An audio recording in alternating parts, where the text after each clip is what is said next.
ठीक है।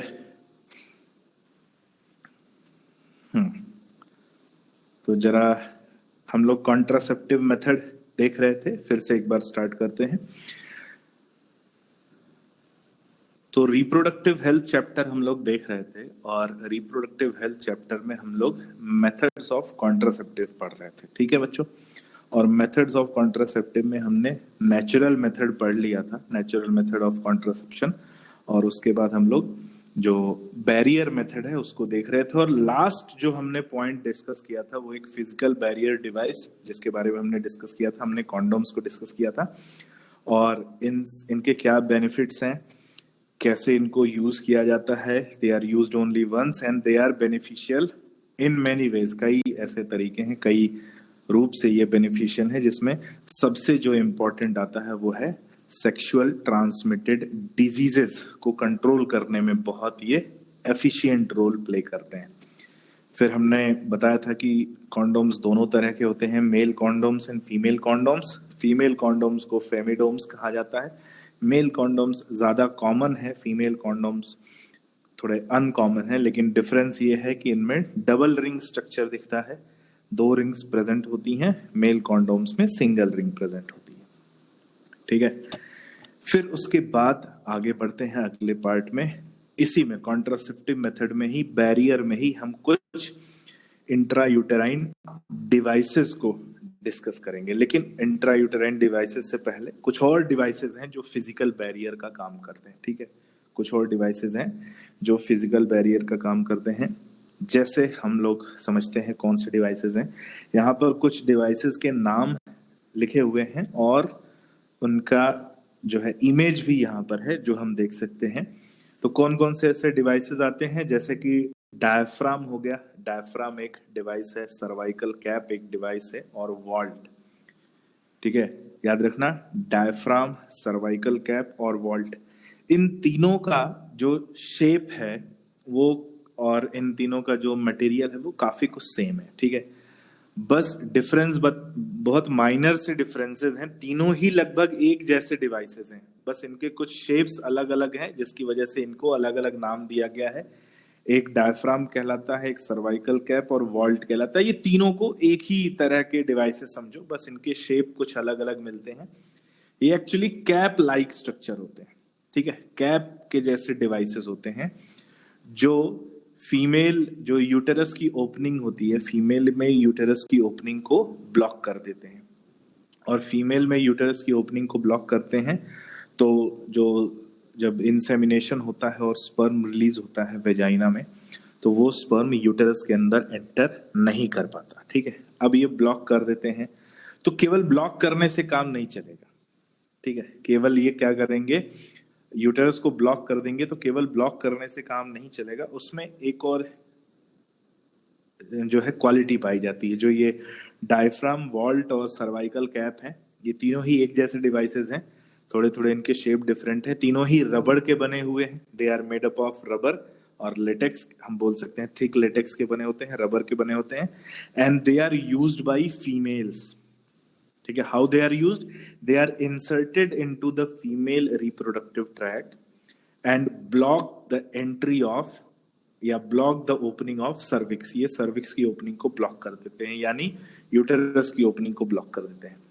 And prevent the entry of sperm during coitus. तो जो सेक्सुअल कांटेक्ट के बाद, जो अगर इंसेमिनेशन होता है तो इंसेमिनेशन के बाद उस स्पर्म की एंट्री को रोकते हैं। लेकिन मैंने बोला कि ये केवल इसी तरीके से काम नहीं करेंगे, इसके बारे में एक और इंपॉर्टेंट पॉइंट है। तो they block the entry of sperm, ये स्पर्म की एंट्री को ब्लॉक कर देते हैं थ्रू द सर्विक्स। और कहां ब्लॉक करते हैं, सर्विक्स को ब्लॉक कर देते हैं, सर्विक्स एंटर नहीं कर पाता। दे आर रीयूजेबल, इनको एक से ज्यादा बार यूज किया जा सकता है, यहां डिफरेंस आ जाता है।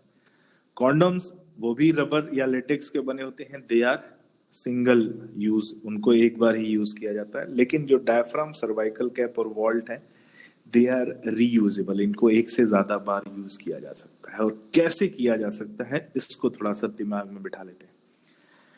एक्चुअली ये जो डिवाइसेस हैं, डायफ्राम हो गया, वॉल्ट हो गया, सर्वाइकल कैप हो गया, ये केवल रबर के डिवाइसेस भर ही नहीं होते, इनको कुछ ऐसे केमिकल्स में स्मीयर करके अप्लाई किया जाता है। ध्यान से सुनना, स्मीयर करना मतलब कुछ ऐसे केमिकल्स में डुबो कर अप्लाई किया जाता है जो केमिकल्स स्पर्मिसाइड्स होते हैं। ठीक है, जो केमिकल्स क्या होते हैं, स्पर्मिसाइड्स होते हैं। कुछ ऐसे केमिकल्स जो स्पर्म सेल को किल करते हैं, उन्हें स्पर्मिसाइड कहा जाता है। कुछ एसिडिक कंपाउंड्स होते हैं जो पीएच को चेंज करते हैं, और पीएच चेंज होगा तो स्पर्म सेल की डेथ हो जाएगी। तो पीएच को चेंज कर सकते हैं या स्पर्म सेल को किल कर सकते हैं। So they are smeared in some spermicide chemicals, कुछ फोम या जेलीज, कुछ भी इनके ऊपर अप्लाई करके इन्हें इंसर्ट किया जाता है। तो एक तो ये पैसेज को ब्लॉक करते हैं, तो स्पर्म की एंट्री को अवॉइड करते हैं। दूसरा, इनमें जो केमिकल्स इनके ऊपर होते हैं, इनके ऊपर जो केमिकल्स लगे होते हैं, वो केमिकल्स स्पर्म सेल को किल करते हैं। तो ये दो तरीके से अपना एफिशिएंसी शो करते हैं, एक फिजिकल बैरियर की तरह भी काम करते हैं और एक केमिकल बैरियर की तरह भी काम करते हैं। ठीक है, इनके ऊपर कई केमिकल्स अप्लाई किए जाते हैं, जैसे स्पर्मिसाइडल जेलीज। ठीक है, स्पर्मिसाइडल जेलीज जैसे अगर मैं बोलूं तो सक्सिनिक एसिड, ठीक है, ऑक्सैलिक एसिड, सक्सिनिक एसिड, ये कुछ KMNO4, मैं यहां पर कुछ नाम लिख दे रहा हूं। Succinic acid, just a second,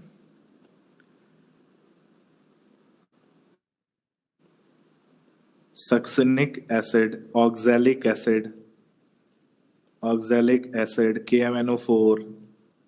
ठीक है, ये कुछ ऐसे केमिकल्स होते हैं जो स्पर्मिसाइड एक्शन परफॉर्म करते हैं। और कुछ जेलीज आती हैं, कुछ फोम आते हैं जिनमें ये केमिकल्स पाए जाते हैं। उन जेलीज और उन फोम को भी अप्लाई किया जा सकता है, वो केमिकल बैरियर होते हैं, प्योरली केमिकल। लेकिन जो डायफ्राम, वॉल्ट और सर्वाइकल कैप है, ये फिजिकल बैरियर है, और फिजिकल के साथ साथ जो केमिकल्स इनके ऊपर अप्लाई किए गए हैं उसकी वजह से ये डुअल रोल प्ले करते हैं। ठीक है, दो रोल प्ले करते हैं, एक फिजिकल बैरियर का भी है, केमिकल बैरियर का भी। सो यूजुअली यूज्ड अलोंग, किसके बारे में बोला गया है, जो स्पर्मिसाइड केमिकल्स और जो फोम है उनके बारे में बोला गया है। They are used along with these barriers to increase the efficiency of contraceptive method. तो हमने बोला कि केमिकल्स को अकेले भी यूज कर सकते हैं, जो स्पर्मिसाइड केमिकल्स हैं, स्पर्मिसाइड जेलीज हैं, स्पर्मिसाइड फोम है, इनको as a cream, as a jelly, as a foam भी यूज कर सकते हैं। इनको डायरेक्टली अप्लाई कर सकते हैं फीमेल रिप्रोडक्टिव ट्रैक में। और इसके अलावा, ठीक है, और इसके अलावा इन्हें इन डायफ्राम, सर्वाइकल कैप और वॉल्ट में स्मीयर करके भी यूज किया जा सकता है। ठीक है, they can be smeared and used. तो ये क्या करेंगे, एफिशिएंसी को बढ़ाते हैं। ठीक है, एफिशिएंसी यानी कार्य करने की क्षमता को बढ़ाते हैं। और जब इनकी कॉन्ट्रासेप्टिव डिवाइसेस की जो है एफिशिएंसी बढ़ जाएगी तो वो डुअल नेचर जो है वो ज्यादा हेल्पफुल होता है। लेकिन साथ ही साथ एक बड़ी इंपॉर्टेंट बात आती है कि जो केमिकल्स यूज किए जाते हैं, these chemicals are harmful for body tissue.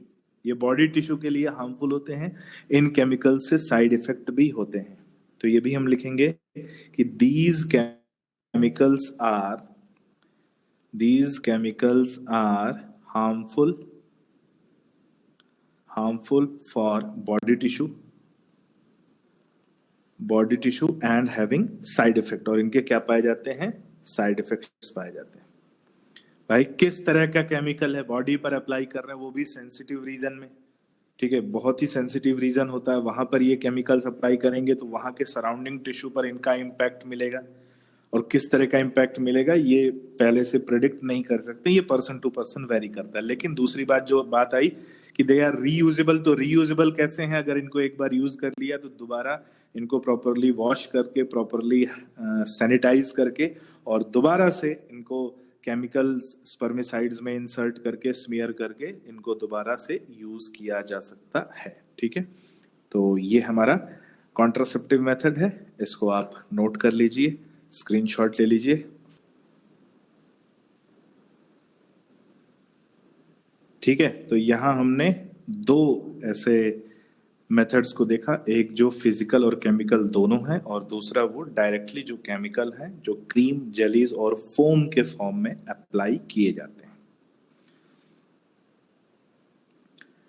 Next आते हैं, हम कुछ डिवाइसेस को डिस्कस करेंगे जिनको बोलते हैं इंट्रा यूटेराइन डिवाइसेस। ठीक है, क्या बोलते हैं? Intra uterine devices. और देखते हैं इंट्रा यूटेराइन डिवाइसेस क्या होती हैं। आईयूडीज हम इन्हें कॉमनली कहते हैं। आईयूडीज का फुल फॉर्म है इंट्रा यूटेराइन डिवाइसेस। ये कुछ ऐसे स्पेसिफिक डिवाइसेस होते हैं जो किसी मेडिकल एक्सपर्ट या डॉक्टर के द्वारा बॉडी में इंसर्ट किए जाते हैं।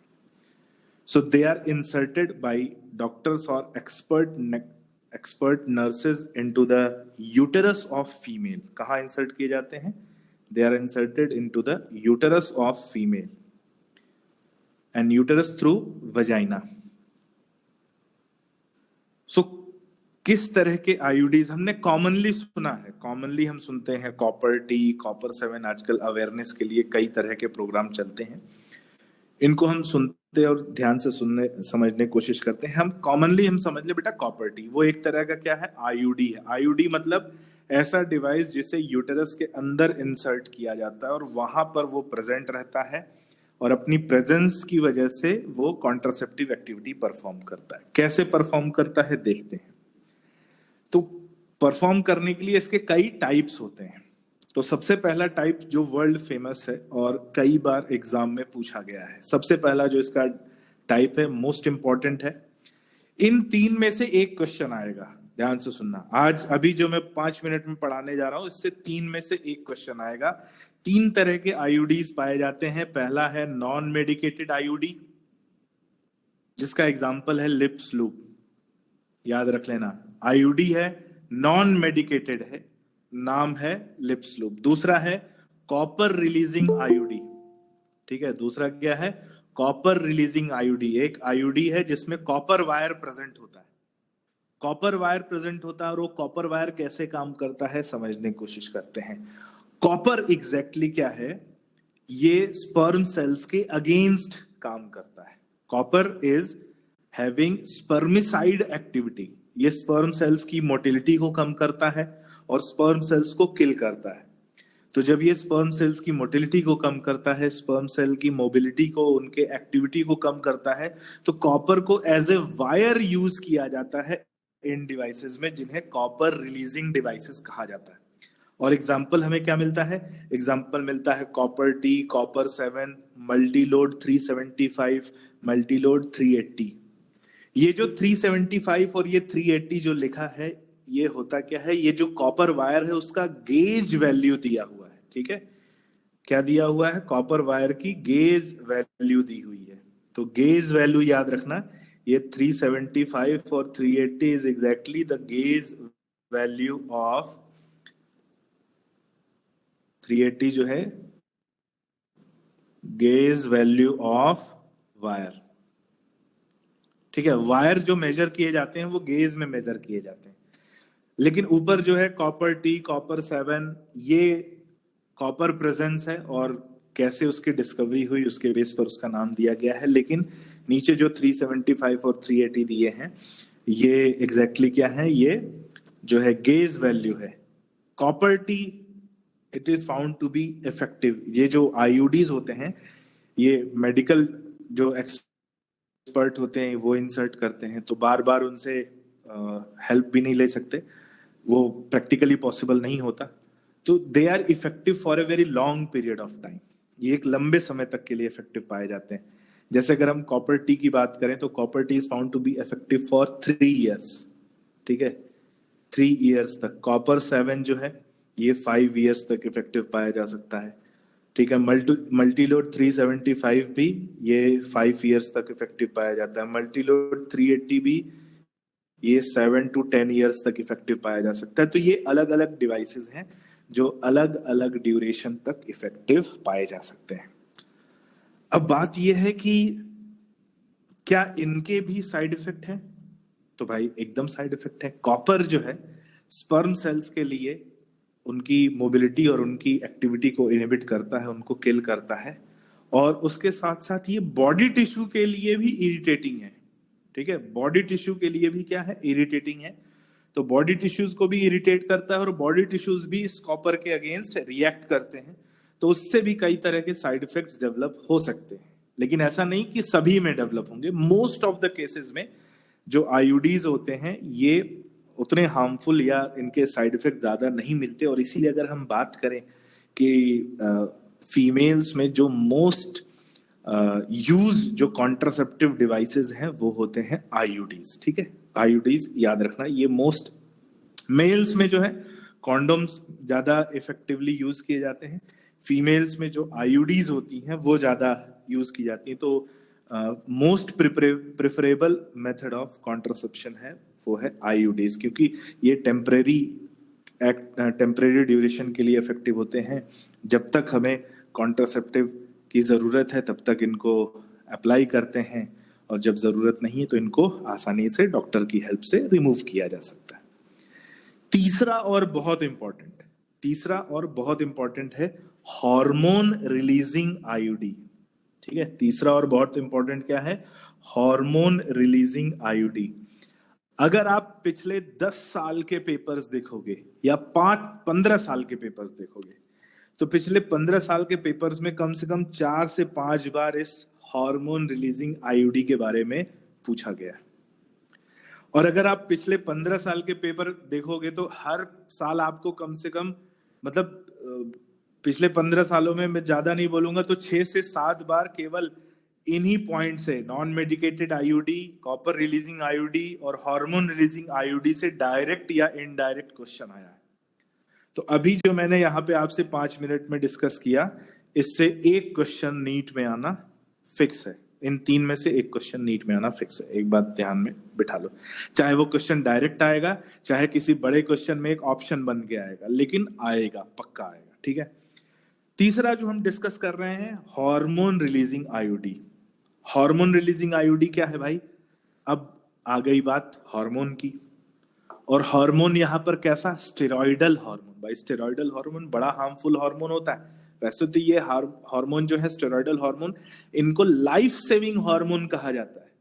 अगर आपने 11th में एंडोक्राइन सिस्टम पढ़ा है, 11th में एंडोक्राइन सिस्टम पढ़ा है, तो उसमें हमने एड्रिनल कॉर्टेक्स के हार्मोन्स और एड्रिनल कॉर्टेक्स के जितने भी हार्मोन्स होते हैं वो सभी स्टेरॉइडल हार्मोन है, and they are considered as life saving hormone. उनको लाइफ सेविंग हार्मोन कहा जाता है। यहां पर वही हार्मोन का एक्शन देखने को मिलता है। कौन सा हार्मोन है? Progesterone hormone. ठीक है, कौन सा हार्मोन है? Progesterone hormone. तो यहाँ पे हार्मोन रिलीजिंग जो आईयूडी होती है वो कौन सा हार्मोन रिलीज करती है? वो रिलीज करती है प्रोजेस्टेरॉन हार्मोन। ध्यान से दिमाग में बिठा लेना। ठीक है, प्रोजेस्टेरॉन हार्मोन। अब ये जो प्रोजेस्टेरॉन हार्मोन है, तो हार्मोन रिलीजिंग आईयूडी 2 तरह की है। एक का नाम है प्रोजेस्टासर्ट और दूसरे का नाम है LNG-20। ठीक है, एक का नाम है प्रोजेस्टासर्ट और दूसरे का नाम है LNG-20। यही 2 हार्मोन रिलीजिंग आईयूडी है जो बहुत इंपॉर्टेंट है। ठीक है। अब मैं अपनी बात नहीं कर रहा। देखो, मैं भी अगर आपसे, जब आपका टेस्ट होगा तो मैं भी इन्हीं में से क्वेश्चन पूछूंगा, घुमा घुमा के क्वेश्चन पूछूंगा। या कोई भी टेस्ट अगर आप दोगे अपनी लाइफ में, नीट के या इस चैप्टर के टेस्ट दोगे, तो आपको इन्हीं में से क्वेश्चन मिलेगा, घुमा घुमा के। ठीक है, तो ये वो पॉइंट्स हैं जो पूछे ही पूछे जाते हैं, कोई भी इनको इग्नोर नहीं कर सकता, क्योंकि 12th के पोर्शन से ये सबसे इंपॉर्टेंट पॉइंट्स हैं जिनसे क्वेश्चन आते हैं। ठीक है। अब जब अगर मैं आपसे बात करूं और आप मुझे बताओ कि क्या ये स्टेरॉइडल हार्मोन जो है, जो अगर बॉडी में एक्ट करेंगे, तो प्रोजेस्टेरॉन तो हमारी बॉडी में नॉर्मली पाया जाता है, यहां पे ये प्रोजेस्टेरॉन कैसे अलग हो जाता है? ठीक है, नॉर्मली हमारी बॉडी में प्रोजेस्टेरॉन बनता है, मेल्स में थोड़ा कम बनता है, फीमेल्स में ज्यादा बनता है। और फीमेल्स में इस प्रोजेस्टेरॉन का बड़ा ही इफेक्टिव रोल भी देखने को मिलता है। ये मेंस्ट्रुअल साइकिल में एंडोमेट्रियम की थिकनिंग को मेंटेन करता है, फर्टिलाइजेशन को प्रमोट करता है और इम्प्लांटेशन को प्रमोट करता है, प्रेगनेंसी को मेंटेन करता है, और प्रेगनेंसी जब एंड होती है तो उसके बाद मिल्क प्रोडक्शन यानी लैक्टेशन को भी प्रमोट करता है। तो मेरे ये नहीं समझ में आ रहा है कि ये वो हार्मोन है जो फर्टिलाइजेशन को प्रमोट कर रहा है, इम्प्लांटेशन को प्रमोट कर रहा है, प्रेगनेंसी को प्रमोट कर रहा है और मिल्क लैक्टेशन को भी प्रमोट कर रहा है। तो इसको कॉन्ट्रासेप्टिव की तरह कैसे यूज कर सकते हैं? कॉन्ट्रासेप्टिव की तरह कैसे यूज हो भाई? भाई जो जो हार्मोन कोई काम कर रहा है उसको उसके अगेंस्ट कैसे यूज किया जा सकता है? किसी के पास आंसर है भाई? हाँ हायर हाँ बेटा, concentration. Very good, very good, बहुत अच्छे। हायर कंसंट्रेशन भाई, हायर, देखो एक होता है कि जब ये अपना एक्शन परफॉर्म कर रहा है तो मॉडरेट लेवल में सिक्रीट हो रहा है, ठीक है, मॉडरेट अमाउंट में सिक्रीट हो रहा है। लेकिन जब इसका कंसंट्रेशन एक लिमिट से ज्यादा हो जाता है तो ये हार्मोन नेगेटिव फीडबैक एक्शन देने लगते हैं अपनी ही एक्टिविटी के अगेंस्ट, ठीक है। तो हायर कंसंट्रेशन में ये पॉइंट हम नोट करेंगे, हायर कंसंट्रेशन में, हायर कंसंट्रेशन में they apply negative feedback action, negative feedback action. अब हायर कंसंट्रेशन का मतलब जो भी हार्मोन रिलीजिंग आईयूडी होगा उसमें प्रोजेस्टेरॉन बहुत हाई कंसंट्रेशन में होगा, और वो हाई कंसंट्रेशन जब रिलीज होगा तो वो क्या करेगा, अपनी ही एक्टिविटी के अगेंस्ट काम करेगा। पहले जो फर्टिलाइजेशन करा रहा था अब फर्टिलाइजेशन को रोकेगा, पहले ये इम्प्लांटेशन करा रहा था अब इम्प्लांटेशन को रोकेगा। नेगेटिव फीडबैक एक्शन, ठीक है। नेगेटिव फीडबैक एक्शन की वजह से इन हॉर्मोन्स को एज ए कॉन्ट्रासेप्टिव यूज किया जाता है bye their high concentration amount, इनके हाई कंसंट्रेशन अमाउंट की वजह से, ठीक है। तो यहां पे ध्यान में रख लेना कि यहां पे क्या क्या होता है। देखो, IUD increases phagocytosis of sperm with the uterus and the copper ion released suppress sperm motility and the fertilizing capacity of sperm। ये बोला गया है कॉपर के लिए कि जो आयोडीज हैं वो स्पर्म को किल करती हैं, कॉपर जो है स्पर्म को किल करने में हेल्प करता है, उनकी फैगोसाइटोसिस को बढ़ाता है और स्पर्म की मोटिलिटी को कम करता है और उसकी फर्टिलाइजेशन करने की एबिलिटी को कम करता है। ये स्पेशल पॉइंट है। जब भी कंफ्यूज करना होगा एग्जामिनर को, ठीक है, पेपर में जब भी कंफ्यूज करना होगा तो वो इसी पॉइंट को घुमा फिरा के बोलेगा, ठीक है। उसकी पूरी कहानी इसी पॉइंट के आसपास घूमेगी कि बच्चा कंफ्यूज हो जाए। देखो, एज ए एग्जामिनर मैं बताऊं, एज ए एग्जामिनर या एज ए जो पेपर सेट करते हैं उनकी मेंटेलिटी यही है, पेपर ऐसा इजी बनाओ कि बच्चा कंफ्यूज हो और आपको कंफ्यूज होने से बचना है। तो कंफ्यूज होने से कैसे बचेंगे? आयोडीज फैगोसाइटोसिस परफॉर्म करती हैं और कॉपर जो है ये स्पर्म की मोटिलिटी को कम करता है और स्पर्म की मोटिलिटी को कम करने के साथ साथ उसकी फर्टिलाइजेशन की एबिलिटी को भी कम करता है। इस पॉइंट को ध्यान में रख लेना, ठीक है, और ध्यान में रख लोगे तो कंफ्यूजन नहीं होगा।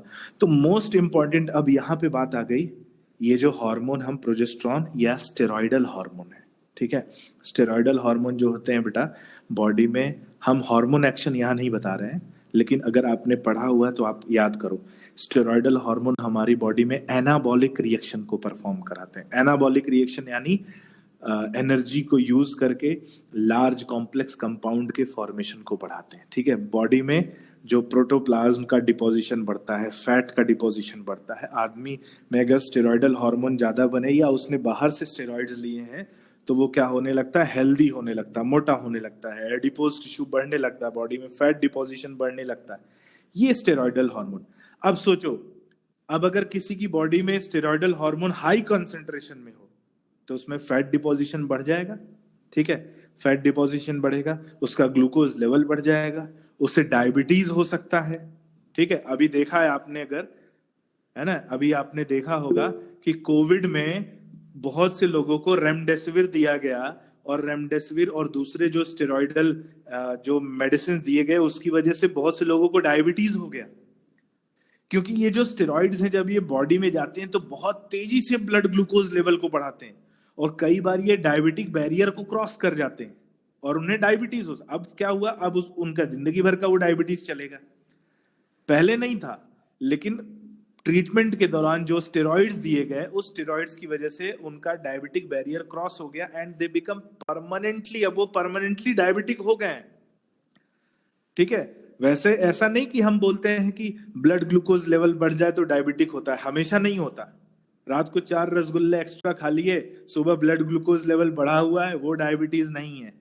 डायबिटीज होने के लिए आपका एवरेज जो ब्लड ग्लूकोज लेवल है वो कंटिन्यूअसली हाई रहना चाहिए, और जो मेडिसिन रेमडेसिविर, डेक्लोमेथासोन, फ्लेविपिराविर और जो मेडिसिन दी गई हैं इन कोविड के ट्रीटमेंट में, they are maximum are steroids. और स्टेरॉइड्स बॉडी पे बहुत हार्मफुल इफेक्ट करते हैं अगर बाहर से लिए जाए। नेचुरली बॉडी में बनते हैं तो उनका तो बेनिफिशियल इफेक्ट होता है, लेकिन अगर बाहर से लिए जाते हैं तो उनका बहुत हार्मफुल इफेक्ट होता है। तो आप याद रखना कि जितने भी हम हार्मोन से रिलेटेड कॉन्ट्रासेप्टिव्स पढ़ेंगे वो सभी क्या मिलेंगे, वो सभी हमें हार्मफुल मिलेंगे, क्योंकि स्टेरॉइड्स का बॉडी पर बहुत एडवर्स इफेक्ट देखने को मिलता है।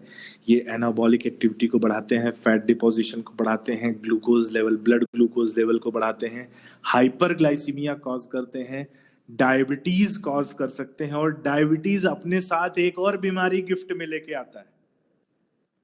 कोई बता सकता है कौन सी बीमारी? डायबिटीज जो है, ब्लड प्रेशर। वेरी गुड बेटा, बहुत अच्छे। हाइपरटेंशन, ठीक है। जब डायबिटीज किसी को होता है तो उसके साथ एक और बीमारी गिफ्ट में मिलती है, कौन सी? हाइपरटेंशन। कैसे मिलती है भाई? डायबिटीज हुआ क्या, ब्लड में शुगर का लेवल बढ़ गया। अब शुगर का लेवल बढ़ेगा तो अगर पानी में शुगर बढ़ाते जाओ तो पानी क्या होता जाएगा? थिक होता जाएगा, उसकी विस्कोसिटी बढ़ती जाएगी, गाढ़ा होता जाएगा। वैसे ही ब्लड है, ब्लड में शुगर बढ़ता जाएगा, ब्लड गाढ़ा होता जाएगा। उस ब्लड को पंप करने के लिए हार्ट को ज्यादा मेहनत करनी पड़ेगी, ज्यादा मेहनत करनी पड़ेगी तो हार्ट को ज्यादा प्रेशर लगाना पड़ेगा, और ज्यादा प्रेशर हार्ट लगाएगा तो भाई हाइपरटेंशन पाया जाएगा। ठीक है, 100% में नहीं, लेकिन मोस्ट ऑफ द केसेस जो लोग अपने डायबिटीज को मेंटेन नहीं कर पाते, दे बिकम हाइपरटेंसिव ऑल्सो। तो डायबिटीज अपने साथ एक और बीमारी जो है जीवन भर की लेके आता है, वो कौन सी है? हाइपरटेंशन। मुझे उम्मीद है आपको अब ये समझ में आए होंगे। ठीक है, ये ऊपर जो डायग्राम बना है ये कॉपर टी का है। ठीक है, कॉपर टी, कॉपर टी, इधर ये लिप्स लूप है, और नीचे जो है ये किसका है? ये हार्मोन रिलीजिंग है। हार्मोन रिलीजिंग जो है वो आईयूडी है। तो नोट कर लीजिए इसको, और नोट करने के बाद आप स्क्रीनशॉट भी ले लीजिए। देखो, मैंने आप लोगों को 11th में नहीं पढ़ाया, ठीक है, और मोस्ट ऑफ द जो फिजियोलॉजिकल पार्ट है, फिजियोलॉजी तो पूरी ही 11th में है, तो वहां से बहुत सारा रिलेशन हमें लेना पड़ेगा, वहां से ना बहुत सारी चीजें हमें लेनी पड़ेंगी। हाँ, अब एक क्वेश्चन आया, सर नर्व डैमेज हो सकता है? तो भाई साहब, डायबिटीज एक ऐसा रोग है, एक ऐसी बीमारी है जिससे बहुत कुछ हो सकता है, बहुत कुछ हो सकता है। आप सोच नहीं सकते डायबिटीज के कितने साइड इफेक्ट्स हो सकते हैं। डायबिटीज हुआ उससे किडनी फेलियर हो सकता है, ठीक है, डायबिटीज से रेटिना खराब हो सकता है, हमारा विजन जा सकता है डायबिटीज से, ठीक है, डायबिटीज से डायबिटिक फुट हो सकता है, हाइपरग्लाइसीमिक कंडीशन से पैर वैर हाथ वाथ काटने पड़ सकते हैं, ठीक है, मल्टीपल ऑर्गन फेलियर भी हो सकता है, डेथ भी हो सकती है, व्यक्ति हाइपरग्लाइसीमिक कोमा में जा सकता है, बहुत सी चीजें हो सकती हैं। नैरोइंग ऑफ आर्टरीज डायबिटीज की वजह से नहीं है बेटा। नैरोइंग ऑफ आर्टरीज जो है ना, वो कैल्शियम डिपोजिशन की वजह से पाया जाता है, उसे आर्टीरियोस्क्लेरोसिस कहते हैं, ठीक है, वो अलग केस है। वो जब बॉडी में कैल्शियम ज्यादा होता है तब नैरोइंग ऑफ आर्टरीज, आर्टीरियोस्क्लेरोसिस पाया जाता है।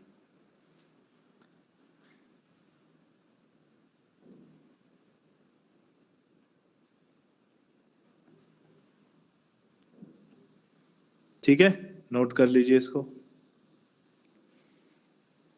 तो बार बार मैं 11th के टॉपिक्स को आप लोगों को ना रिकॉल कराता रहूंगा। हार्ट अटैक भी आ सकता है क्या? एकदम आ सकता है भाई। इतना प्रेशर लगाना पड़ रहा है हार्ट को, हार्ट कहे कि भैया देखो हमसे नहीं हो रहा, नमस्ते, हम काम करना बंद कर रहे हैं, उससे लगातार 2-3 इवेंट हो सकते हैं। Sir cholesterol please. कोलेस्ट्रॉल बढ़ेगा ना बेटा, ठीक है। कोलेस्ट्रॉल का बढ़ना नैरोइंग ऑफ आर्टरीज नहीं है। कोलेस्ट्रॉल का बढ़ना, देखो शुगर लेवल बढ़ेगा तो लिवर जो है शुगर को फैट में कन्वर्ट करना शुरू करेगा, तो फैट और कोलेस्ट्रॉल का डिपोजिशन भी बढ़ेगा। तो नैरोइंग ऑफ आर्टरीज नहीं है, blockage of lumen of arteries है। ल्यूमेन ब्लॉक होगा and that condition is known as atherosclerosis. Narrowing of arteries calcium deposition की वजह से होता है, वो आर्टीरियोस्क्लेरोसिस है। जो कोलेस्ट्रॉल का लेवल बढ़ता है ल्यूमेन में वो एथेरोस्क्लेरोसिस है, ठीक है। उसकी वजह से भी क्या होता है, ब्लड के फ्लो में ऑब्स्ट्रक्शन मिलता है, ल्यूमेन नैरो हो जाता है, ल्यूमेन का साइज कम हो जाता है, आर्टरी का साइज कम नहीं होता। नैरोइंग ऑफ आर्टरीज आर्टीरियोस्क्लेरोसिस, जिसमें calcium deposition in wall of arteries, atherosclerosis cholesterol deposition in lumen of arteries.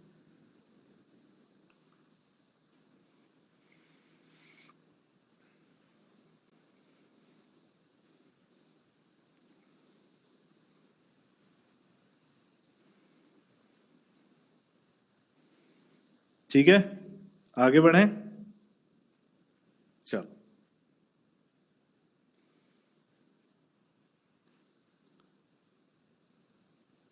अब क्या बोला गया भाई, हार्मोन रिलीजिंग जो आईयूडी है वो कुछ और उसका इफेक्ट देखने को मिलता है। तो क्या इफेक्ट देखने को मिलता है, हार्मोन क्या कर रहा है भाई, मैंने बोला कि हार्मोन जब हाई कंसंट्रेशन में होगा तो अपने एक्शन के अगेंस्ट काम करेगा, और एक्शन के अगेंस्ट क्या काम कर रहा है, तो make the uterus unsuitable for implantation, uterus को इम्प्लांटेशन के लिए अनसुटेबल बना देगा, यानी अब इम्प्लांटेशन को रोकेगा, इम्प्लांटेशन नहीं होने देगा। और जो स्पर्म सेल है, स्पर्म सेल को हॉस्टाइल बना देगा। हॉस्टाइल मतलब जैसे किसी का अपहरण कर लेते हैं, ठीक है, किसी को किडनैप कर लेते हैं, तो जो किडनैप हुआ रहता है वो हॉस्टेज होता है। तो ये भी क्या कर लेगा, स्पर्म सेल को किडनैप कर लेगा। कहाँ पे किडनैप कर लेगा, ये सर्विक्स में उसे अरेस्ट कर लेगा और उसे हॉस्टाइल बना देगा, ठीक है। Cervix hostile to sperm cell, तो स्पर्म सेल को वहां पे उसे दबोच के सर्विक्स में उसको हॉस्टाइल कर देगा, ठीक है। तो एक तो इम्प्लांटेशन को अवॉइड कर रहा है, इम्प्लांटेशन को इनहिबिट कर रहा है, और दूसरा स्पर्म सेल को भी ऑब्स्ट्रक्ट कर रहा है इम्प्लांटेशन से, उसे हॉस्टाइल बना रहा है। अब यह बात हो रही है कि IUDs are ideal contraceptive for the female who want to delay pregnancy और स्पेस बिटवीन द चिल्ड्रन। तो ये एक आइडियल IUD है, इस बात में कोई दो राय नहीं, आइडियल है। जब किसी भी फीमेल को प्रेगनेंसी को अवॉइड करना हो या दो बच्चों के बीच में टाइम ड्यूरेशन को मेंटेन करना हो, तो लेकिन इसके अपने कुछ साइड इफेक्ट्स हैं, मैंने आपको बता दिए। आप अपना जो अपनी बुद्धि और विवेक से समझ सकते हो कि किसके क्या साइड इफेक्ट देखने को मिलते हैं। तो जो स्टेरॉयडल हार्मोन्स हैं उनके साइड इफेक्ट हमें देखने को मिलते हैं नॉर्मल कंडीशन में जो प्रोजेस्टेरॉन है वो इम्प्लांटेशन और प्रेगनेंसी को मेंटेन करने में सपोर्ट करता है, लेकिन हाई कंसेंट्रेशन में नेगेटिव फीडबैक एक्शन परफॉर्म करता है, इम्प्लांटेशन और प्रेगनेंसी को इनहिबिट करता है, ठीक है। इसको भी नोट कर लीजिए और फिर आगे बढ़ते हैं।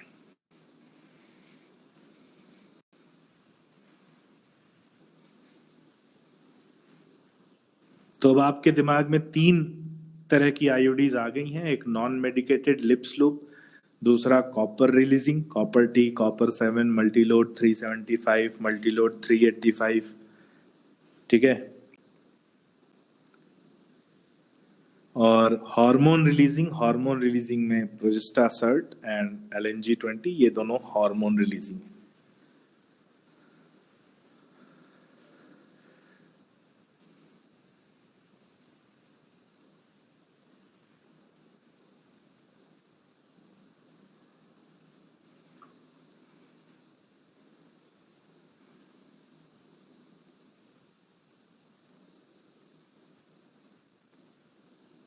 चलिए आगे बढ़ते हैं।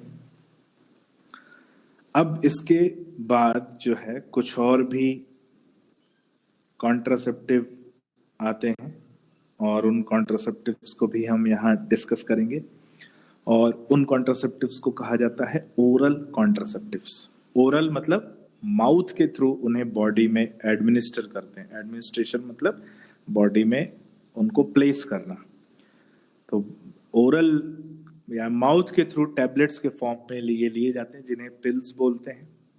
तो टैबलेट्स या पिल्स बोल सकते हो। तो ओरल एडमिनिस्ट्रेशन ऑफ कॉन्ट्रासेप्टिव, जिन्हें हम OCP या ओसीडी, ओरल कॉन्ट्रासेप्टिव्स बोलते हैं।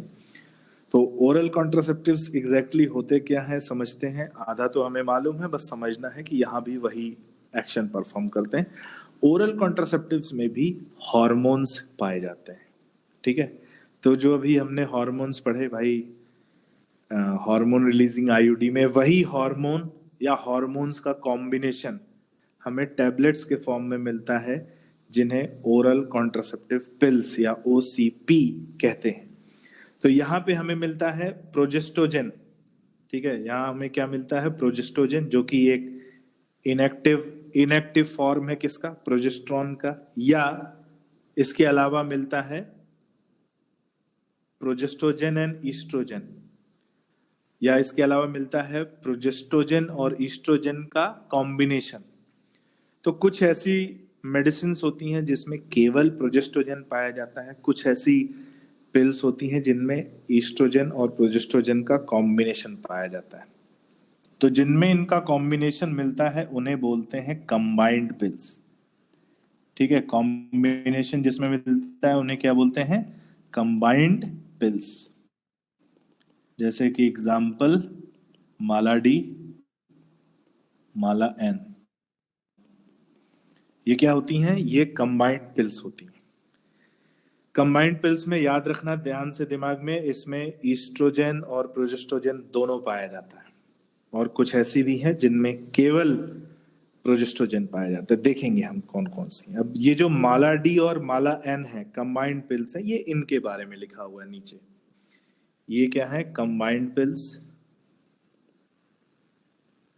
कंबाइंड पिल्स, इन्हें डेली पिल्स भी कहा जाता है, ठीक है। क्या कहते हैं, डेली पिल्स। अब देखते हैं इनके बारे में क्या खास। नीचे जो ये स्टेटमेंट लिखा हुआ है ना, ये कंबाइंड पिल्स के बारे में, या जो डेली पिल्स हम बोल रहे हैं उनके बारे में, जो कि माला डी और माला एन है, इनके बारे में लिखा है। अब मुझे सब कुछ बताने से पहले, आगे का कुछ भी बताने से पहले, आपके दिमाग में एक बात आ गई होगी कि ये भी क्या है, स्टेरॉइडल है। और स्टेरॉइडल होंगे तो बच्चे ये भी क्या होंगे, ये भी क्या होंगे भाई, बॉडी के लिए हार्मफुल होंगे, हार्मफुल, ठीक है। हाँ, स्टेरॉइडल हैं तो ये भी एनाबॉलिक एक्टिविटी वैसे ही परफॉर्म करेंगे। इनमें भी स्टेरॉइड्स जो है इनएक्टिव और हाई कंसेंट्रेशन में होगा, और ये भी क्या करेंगे, ये भी हार्मफुल एक्शन परफॉर्म करेंगे। अब यहाँ पे लिखा हुआ है कि they are taken daily for 21 days. क्यों भाई 21 डेज क्यों, इनको डेली लिया जाएगा तो 21 डेज के लिए क्यों लिया जाएगा। और उसके बाद जो है एक गैप रखा जाता है 7 डेज के लिए, और ध्यान में रखना है कि कब इनको लेना शुरू करना है और कब इनको इनके गैप मेंटेन करते हैं, ठीक है। तो ध्यान से उसको समझना। हमें मालूम है जो मेंस्ट्रुअल, इनको जो ये जो मेडिसिन ली जाती है, ये मेंस्ट्रुअल साइकिल के अकॉर्डिंग ली जाती है, ठीक है। मेंस्ट्रुअल साइकिल के अकॉर्डिंग ये मेडिसिन ली जाती है। तो इसमें क्या हो गया कि सपोज करिए हमने पढ़ा है कि मेंस्ट्रुअल साइकिल 28 डे की साइकिल है, ठीक है। 28 डे की साइकिल है मेंस्ट्रुअल साइकिल, और उसमें 0 से 5 डे तक मेंस्ट्रुअल फेज होता है, जो पहला फेज है। और इस फेज के दौरान मेंस्ट्रुअल फ्लूइड जो है वो रिलीज होता है, मेंस्ट्रुएशन का, मेंसेस का प्रोसेस होता है, बॉडी से ब्लड लॉस होता है और मेंस्ट्रुअल फ्लूइड रिलीज होता है। अब बात आती है कि जिस दिन ये मेंस्ट्रुअल फ्लूइड या मेंसेस खत्म होंगे, ठीक है, जिस दिन मेंस्ट्रुअल फ्लूइड का डिस्चार्ज जो है स्टॉप होगा, उस दिन से ये मेडिसिन लेना स्टार्ट किया जाता है। यानी मेंस्ट्रुअल फेज के एंड वाले दिन से ये मेडिसिन डेली लेना स्टार्ट करते हैं। कितने दिनों तक, 21 डेज तक। तो इनका जो स्ट्रिप आती है उसमें 21 जो है मेडिसिन की एक अलग कलर रहता है, 7 मेडिसिन जो है वो अलग कलर में रहती है, इनको गैप मेडिसिन बोला जाता है। तो आप यहाँ पे देखोगे कि इस स्ट्रिप में भी आपको कुछ मेडिसिन अलग कलर की दिख रही हैं और कुछ मेडिसिन अलग कलर की दिख रही हैं। तो ये क्यों होता है, ये गैप मेंटेन रहे इसलिए ये होता है, इनको अलग कलर दिया जाता है। तो जिस दिन मेंस्ट्रुअल फेज एंड होगा उस दिन से लगातार डेली एक पिल लिया जाएगा। कितने दिनों तक, 21 डेज तक। और जिस दिन 21 डेज खत्म हो जाते हैं उस दिन ये पिल लेना बंद कर देते हैं। फिर जैसे ही पिल लेना बंद करेंगे अगले दिन से फिर मेंस्ट्रुअल फेज स्टार्ट हो जाएगा। और मेंस्ट्रुअल फेज लगभग 5 से 7 दिन तक चलता है, और जब मेंस्ट्रुअल फेज स्टार्ट एंड होगा तो उसके बाद फिर इसको लेना स्टार्ट करेंगे अगले 21 डेज तक। तो इनका साइकिल कैसा है, 21 डेज तक कंटिन्यूअस, फिर गैप, फिर 21 डेज तक कंटिन्यूअस, फिर 7 डेज का गैप, फिर 21 डेज तक कंटिन्यूअस, फिर 7 डेज का गैप। और डेली ये मेडिसिन ली जाती हैं, डेली इन पिल्स को लिया जाता है और इसीलिए इन्हें डेली पिल्स कहते हैं। ठीक है, मुझे उम्मीद है अभी ये आपको इनका पैटर्न और इसकी साइकिल समझ में आ गई होगी कि जब मेंस्ट्रुअल फेज एंड होगा उसके बाद इसको लेना शुरू करेंगे 21 डेज तक, 21 डेज के बाद 7 डेज का गैप, और जो गैप होगा उसी में मेंस्ट्रुअल फेज होगा। फिर जब मेंस्ट्रुअल फेज एंड होगा फिर इसको लेना स्टार्ट करेंगे 21 डेज तक। ठीक है, डेली ली जाती हैं, कंबाइंड पिल्स होती हैं माला डी और माला एन, और इसीलिए इन्हें डेली पिल्स कहा जाता है। ठीक है, नोट कर लीजिए इसको, फिर आगे बढ़ते हैं। तो हार्मफुल है भाई, बहुत हार्मफुल है। ठीक है, लेकिन अब कॉन्ट्रासेप्टिव एफिशिएंसी की वजह से साइड इफेक्ट्स को जानते हुए भी they are to be practised. चलिए आगे बढ़ते हैं।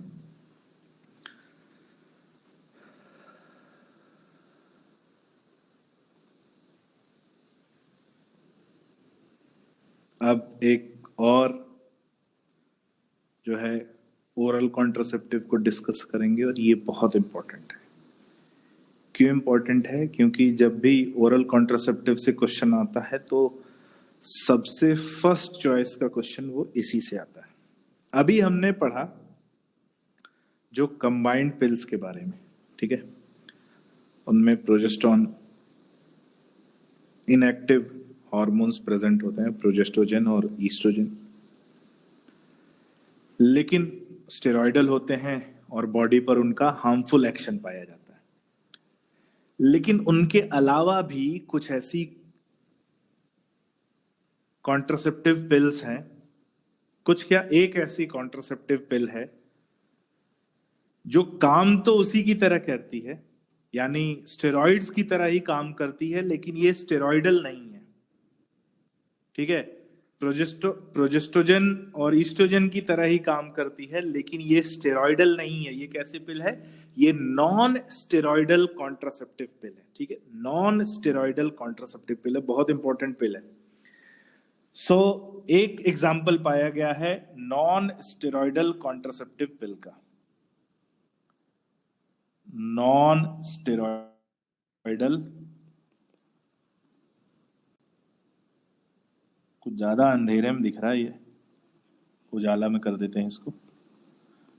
सो नॉन स्टेरॉयडल कॉन्ट्रासेप्टिव पिल, और इसका नाम है सहेली।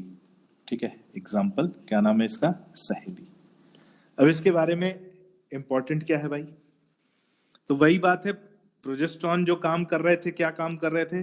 इम्प्लांटेशन को इनहिबिट कर रहे थे, सर्विक्स में स्पर्म को हॉस्टाइल कर रहे थे, वही काम ये भी करता है, लेकिन ये स्टेरॉयडल नहीं है, यानी ये उतना हार्मफुल एक्शन बॉडी पे कॉज नहीं करता। तो इसमें पाया क्या जाता है जिसकी वजह से ये हार्मफुल नहीं है? ये बड़ा एक फेमस क्वेश्चन है, क्योंकि एनसीईआरटी में इसका नाम सीधे तौर पे नहीं लिखा है।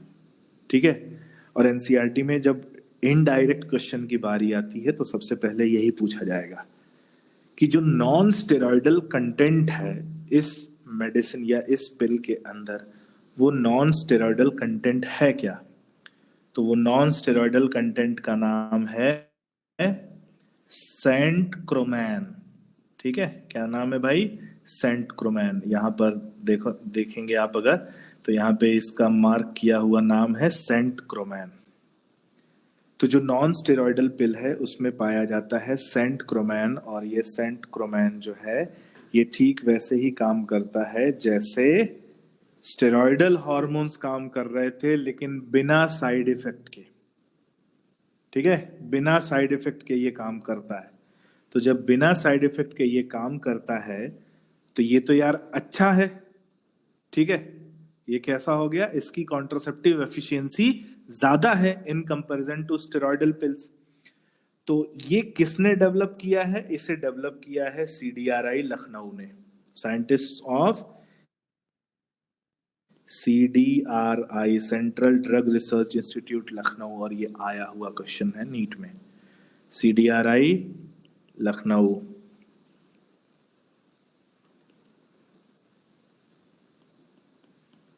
ठीक है, central drug research institute Lucknow. और ये जो पिल है ये हफ्ते में इसको एक बार लिया जाता है, तो वहां पर वो डेली लिया जाता था, डेली पिल थी, और इसको हफ्ते में एक बार लिया जाता है। तो ये कैसी पिल है भाई? ये वीकली पिल है, वीकली पिल यानी 7 डेज पिल। इसको वीकली पिल कहा जाता है या वंस अ वीक पिल कहा जाता है। तो इसके बारे में लिखा है सहेली, a new oral contraceptive pill for females. It contain a non steroidal preparation. और नॉन स्टेरॉइडल प्रिपरेशन क्या है भाई? सेंट क्रोमैन, नाम याद रखना, भूलना नहीं। It is a once a week pill and has very few side effect. ठीक है, वेरी फ्यू साइड इफेक्ट होने की वजह से इसकी हाई कॉन्ट्रासेप्टिव वैल्यू है। It has very few side effect, non steroidal है, तो भाई जो परेशानियां स्टेरॉइडल की वजह से हो रही थी वो इसमें नहीं मिलेंगी। और नॉन स्टेरॉइडल पिल है तो इसकी कॉन्ट्रासेप्टिव वैल्यू, कॉन्ट्रासेप्टिव एफिशिएंसी अपने आप बहुत ज्यादा बढ़ जाती है। ठीक है, इसको बनाया है central drug research institute Lucknow के साइंटिस्ट ने। और ये 7 डेज यानी वंस अ वीक पिल है जो ली जाती है। ठीक है, नोट कर लो इसको, नॉन स्टेरॉइडल कॉन्ट्रासेप्टिव पिल।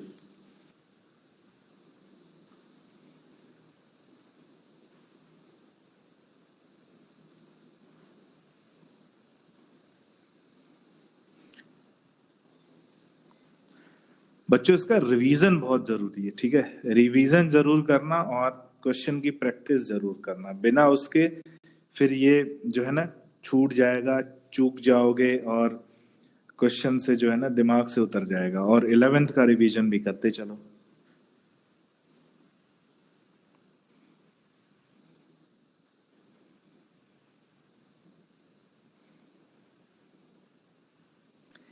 इलेवेंथ के टॉपिक्स की मैं वीडियोस आप लोगों को प्रोवाइड कर रहा हूँ, और किसी को अगर नहीं अवेलेबल हो पा रही होगी तो वो मुझे पर्सनली भी मैसेज कर सकता है।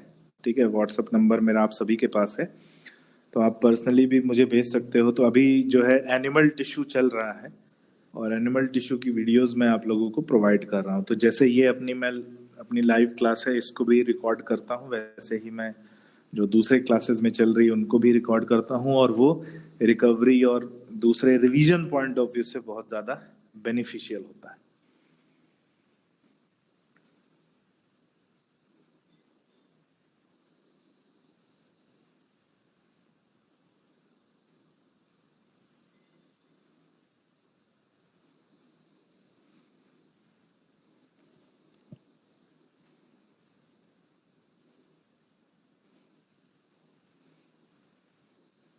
इसमें टेक्निकल पॉइंट्स छोटे छोटे बहुत सारे हैं भाई इस चैप्टर में, टेक्निकल पॉइंट्स। और उन्हीं टेक्निकल पॉइंट बोल लो या टेक्निकल फैक्ट बोल लो, उन्हीं टेक्निकल पॉइंट और टेक्निकल फैक्ट से क्वेश्चन बनते हैं। ठीक है, जिसको हमें समझना पड़ेगा, जिसको हमें करना पड़ेगा। ठीक है,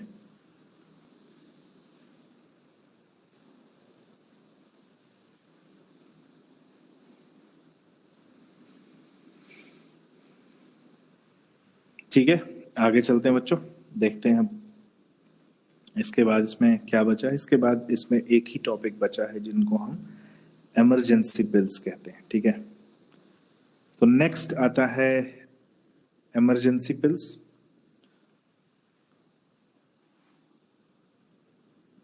इसमें जो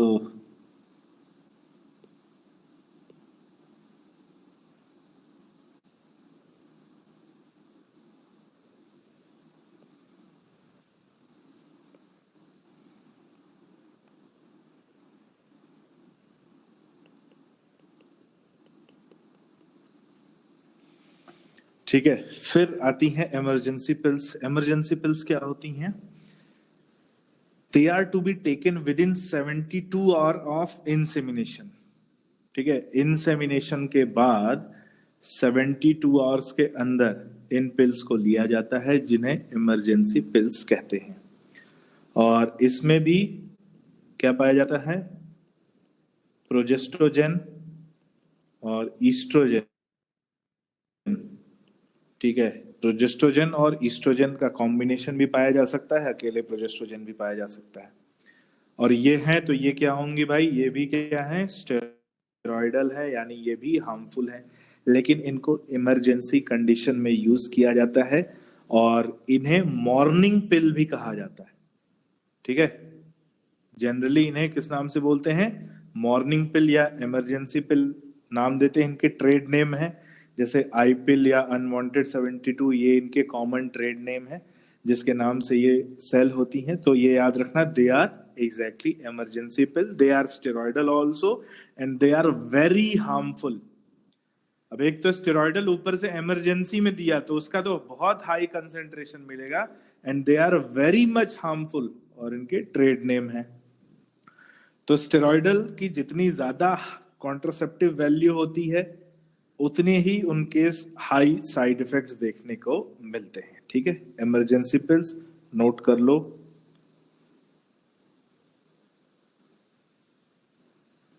मॉर्निंग पिल भी कहा जाता है।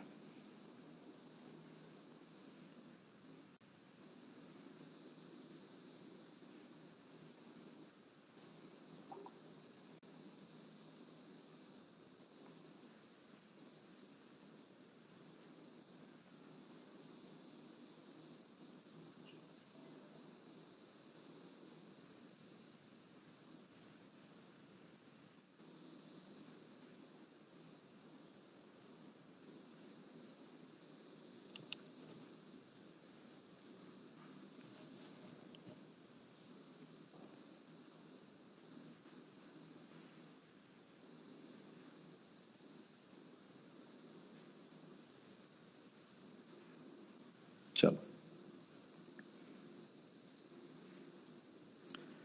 फिर कुछ और कॉन्ट्रासेप्टिव आते हैं जो ये भी हार्मोन रिलीजिंग है भाई। ये भी हार्मोन रिलीजिंग है और ये इंजेक्टेबल है। इनको बॉडी में स्किन के नीचे जो है इंजेक्ट किया जाता है और इन्हें इम्प्लांट्स कहते हैं। तो इम्प्लांट्स ऐसे डिवाइसेस होते हैं जो भी हार्मोन रिलीजिंग होते हैं और इनको अंडर द स्किन के नीचे इन्हें इम्प्लांट करते हैं, जहां से ये स्लोली धीरे धीरे हार्मोन रिलीज करते रहते हैं और लंबे समय के लिए, एक लॉन्ग टाइम ड्यूरेशन के लिए इफेक्टिव पाए जाते हैं। सो दे आर प्रोजेस्ट्रोजेन अलोन और इन कॉम्बिनेशन विथ ईस्ट्रोजेन। तो ये अकेले भी हो सकते हैं और कॉम्बिनेशन में भी पाए जा सकते हैं, and they are used by females as injections और इम्प्लांट्स अंडर द स्किन। तो इन्हें इंजेक्शन या इम्प्लांट्स के फॉर्म में स्किन के अंदर प्लेस करते हैं। Their mode of action is similar. इनका भी समझ गए होंगे, स्टेरॉइडल है, मोड ऑफ एक्शन सिमिलर है। कॉन्ट्रासेप्टिव एक्टिविटी की वजह से ये जो है अपना एक्शन परफॉर्म कर रहे हैं, लेकिन साइड इफेक्ट इनके भी वैसे ही मिलेंगे। So but they are effective for a much longer time. तो मच लॉन्गर टाइम मतलब जैसी रिक्वायरमेंट हो, 1 मंथ से लेके 2 मंथ, 6 मंथ या 1 साल तक इनको जो है इम्प्लांट किया जा सकता है, जैसी पर्सन को जरूरत हो। एडमिनिस्ट्रेशन ऑफ, अब उसके बारे में लिख गया जो हमने पीछे पढ़ा है। एडमिनिस्ट्रेशन ऑफ प्रोजेस्ट्रोजेन और प्रोजेस्ट्रोजेन ईस्ट्रोजेन कॉम्बिनेशन और IUD within 72 hours of coitus is very much effective as an emergency contraceptive. तो यहाँ पर बात कर रहा है इमरजेंसी कॉन्ट्रासेप्टिव पिल्स के बारे में, टू अवॉइड। लेकिन अब ये यूज की कब किए जाते हैं? ये जो इमरजेंसी कॉन्ट्रासेप्टिव्स हैं या जो विद इन 72 आवर्स के अंदर जो कॉन्ट्रासेप्टिव्स दिए जाते हैं, इनका बेनिफिट क्या है? So they are very beneficial. They are having high contraceptive activity and they can be used to avoid possible pregnancies due to any crime. किसी क्राइम की वजह से, ठीक है, possible pregnancy due to rape और casual unprotected intercourse. ठीक है, casual unprotected sexual contact की वजह से अगर प्रेगनेंसी के डेवलप होने की रिस्क है, तो उस कंडीशन में इमरजेंसी पिल्स को दिया जा सकता है। फॉर दैट इफ अगर उनको एक बार दिया जाए तो उसके लिए उतनी हाई रिस्क इम्पोर्टेंस नहीं रखती, ठीक है, उसके लिए उनके साइड इफेक्ट कोई बहुत एक्शन या बहुत एक्ट बॉडी पर नहीं करते, तो उस इमरजेंसी कंडीशन में इन पिल्स को दिया जा सकता है, ठीक है। तो ये वो डिवाइसेस हैं जो इम्प्लांट्स होते हैं, they are found to be effective for a precisely long duration of time that is about 1 year, 1 साल तक, ये 1 महीने से लेके 1 साल तक जैसी रिक्वायरमेंट हो उसके अकॉर्डिंग ये अपना एक्शन परफॉर्म करते हैं, ठीक है, नोट कर लीजिए इसको।